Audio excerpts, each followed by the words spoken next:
မွေးမြူရေးသမားများအားလုံးမင်္ဂလာပါခင်ဗျာအခုကျွန်တော်ပြောပြပေးမယ်ဆေးကဒီဆေးပါပဲခင်ဗျာခါထုတ်စုံတစ်ဆက်တရိษံအားပေးဆေးပါဝင်ပစ္စည်း Beta-phosphine 10 g Cyanocobalamin Vitamin B12 3.5 g ဆေးပျော်ရည်စီ SP 1 ml ဖော်ပြချက်ထိုးဆေးအမျိုးအစား Organic Phosphorus ကိုအခြေခံသောဇီဝကမ္မဖြစ်စဉ်လှုံ့ဆော်ဆေးခါထုတ်စုံထဲတွင်ဗီတာမင် B12 ပါဝင်သည့်အတိုင်း Phosphorus ဓာတ်ပေါင်းများသည်ခန္ဓာကိုယ်ရှိလုပ်ငန်းစဉ်အများစုအပေါ်တက်ရောက်မှုရှိသောကြောင့်ဤဆေးကိုဇီဝကမ္မဖြစ်စဉ်လှုံ့ဆော်ဆေးများဟုအမည်ပေးထားသည်ထို့အပြင်အင်ဇိုင်းဓာတ်ပြုမှုများစွာတွင်လည်းပါဝင်သည်ဗီတာမင် B12 ပါဝင်မှုကြောင့်ခါထုတ်စုံသည်ကာဘိုဟိုက်ဒရိတ်နှင့်အဆီဓာတ်များ၏ဇီဝကမ္မဖြစ်စဉ်ကိုမြင့်တင်ပေးသဖြင့်ခန္ဓာကိုယ်ကြီးထွားမှုသွေးနီဥဆဲများဖြစ်ပေါ်မှုအပေါ်အကျအိုးပြုပြီးအသေးကိုလည်းကာကွယ်ပေးသောအာနိသင်ရှိကြောင်းသက်သေပြနိုင်ခဲ့သောဆေးဖြစ်ပါသည်နာတာရှည်ယောဂများကုသရာတွင်ခါထုတ်စုံကိုဗီတာမင် B12 နှင့်ဗိုက်ကန်ထော် ADE ပြင်းထန်ဆေးတို့ဖြင့်ပေါင်းစပ်အသုံးပြုခြင်းသည်ကုသထားသောတရိษံများပြန်လည်နာလန်ထူရာကာလလျှော့ချနိုင်မှုဆိုင်ရာကြီးမားသောအကျိုးကျေးဇူးများကိုပေးစွမ်းနိုင်ပါသည်အသုံးပြုပုံခွေးကြောင်ဝက်နွားကျွဲစိတ်သို့မြင်စသည့်တရိษံများတွင်ဇီဝကမ္မဖြစ်စဉ်ကိုနှိုးဆွပေးရန်အားနည်းနေသောတရိษံများကိုအားဆေးအဖြစ်အသုံးပြုပါသည်အဓိကအသုံးပြုရန်အခြေအနေများဇီဝကမ္မဖြစ်စဉ်ချို့ယွင်းမှုကြောင့်ဖြစ်သောရုတ်တရက်ပြဿနာများဥပမာအစာစားခြင်းစိတ်မရှိခြင်းအာယုံကြောထိခိုက်ခြင်းနှုတ်ထွက်နှုံးကျဆင်းခြင်းကြွက်သားများအားနည်းခြင်းပင်ပန်းနွမ်းနယ်ခြင်းမြင်းများတွင်ခါးနာခြင်းကယ်ဆီယမ်ချို့တဲ့ခြင်းသားငယ်ကြက်ငယ်များတွင်ခန္ဓာကိုယ်နှင့်အာဟာရဆိုင်ရာချို့ယွင်းမှုများကာကွယ်ရန်ဖော့ဖရက်ချို့တဲ့မှုကြောင့်အယိုးကြီးထွားမှုပုံမမှန်ခြင်းတရိษံအားနည်းပိန်ချုံသွေးအားနည်းနေခြင်းအရွယ်မရောက်သေးသည့်တရိษံများတွင်ဖွံ့ဖြိုးမှုမမှန်ခြင်း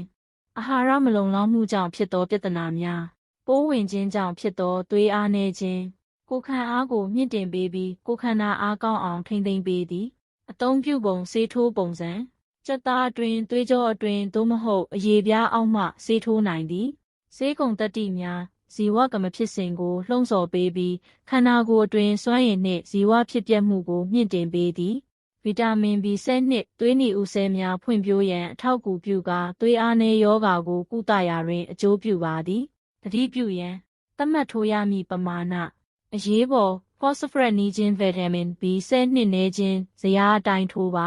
ရေရှည်ဖော့စဖရက်နီးခြင်းဗီတာမင် B12 နည်းခြင်းအထက်ပါပမာဏ၏ခွဲတစ်ဝက်ကိုထိုးပြီးတစ်ပတ်သို့မဟုတ်နှစ်ပတ်ကြာပြီးနောက်ထပ်မံထိုးနိုင်သည်တရိษံ၏အခြေအနေနှင့်ကိုယ်လေးချိန်အလိုက်ဆေးပမာဏကိုပြင်ဆင်နိုင်သည်ဆေး၏ပါဝင်ပစ္စည်းများနှင့်ဓာတ်မတည့်သောတရိษံများတွင်အသုံးမပြုရပါအသုံးပြုပမာဏတရိษံအမျိုးအစားထိုးဆေးပမာဏ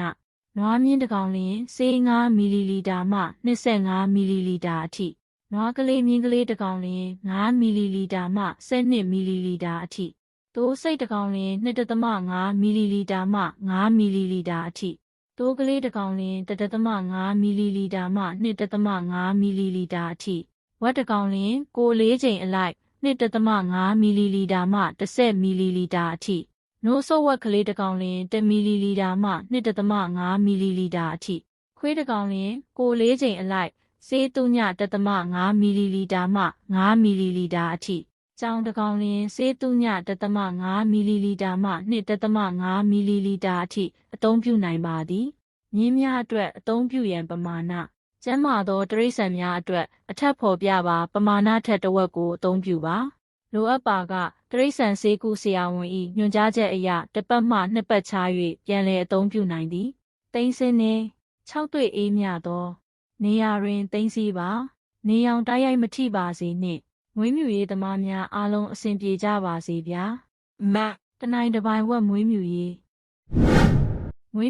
ညီကိုများကြိုက်နှစ်သက်ပါက Like follow subscribe လေးလုပ်သွားပေးပါအောင်ဗျာကျေးဇူးတင်ပါတယ်ခင်ဗျာ